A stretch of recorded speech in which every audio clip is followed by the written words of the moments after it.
अस्सलाम वालेकुम गाइस, कैसे हो? ठीक हो गाइस? ये हमारे हुजरा है और ये हमारे दोस्तों के लिए थोड़ा सा प्रोग्राम बना रहे हैं और ये हम आग लगा रहे हैं।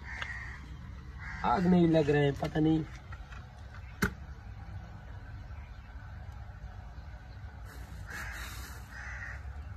ये आग लगी है, ये चिकन है, ये वाला ऑयल है। ऑयल मत डालो, पहले चिकन डालो। नहीं भाई, ऑयल मत डालो। वो कपड़ा लाओ, उधर से कपड़ा लाओ, ऑयल इधर रख दो। सारी चीजें इधर लाओ। ये इनको चिकन दिखा दो। बड़ा मिर्च है, बड़ा बड़ा तोल वगैरह लाओ ना। जल्दी करो, जल्दी। जल्दी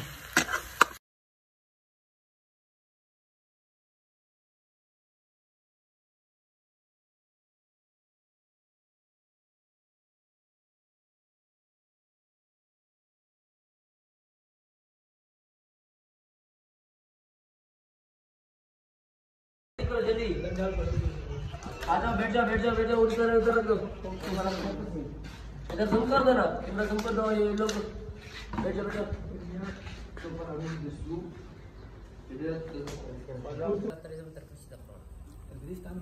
मतलब बक्सा करना बड़ा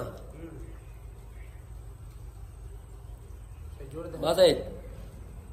सलाम।